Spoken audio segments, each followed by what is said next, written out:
শুক্রবার সকাল 10টার দিকে মহাখালী বাস টার্মিনালের বিপরীত পাশে ছেলের বউ ও নাতিকে নিয়ে জামালপুর যাওয়ার উদ্দেশ্যে বাসের অপেক্ষায় ছিলেন 50 ঊর্ধ্ব এক নারী। তীব্র গরমে হঠাৎ মাথা ঘুরে তিনি মাটিতে পড়ে জ্ঞান হারিয়ে ফেলেন। তার এমন অবস্থায় পাশে দাঁড়ানো লোকজন দ্রুত এগিয়ে এসে সহযোগিতা করেন। একজন তার মাথায় পানি ঢালেন।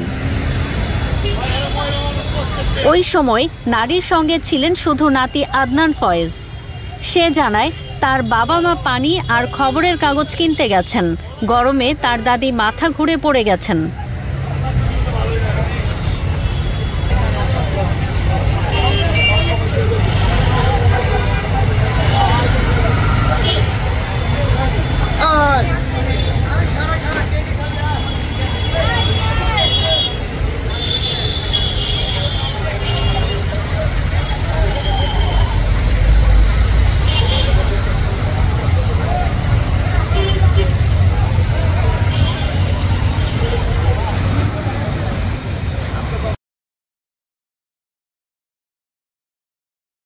ওয়ালটন আবারও মিলিনিয়ার অফারে ওয়ালটন ফ্রিজ কিনে আপনিও হয়ে যেতে পারেন মিলিয়নিয়ার। মিলিনিয়ার ছড়াছড়ি দেশ জুড়ে, এটা শুধু ওয়ালটনই পারে।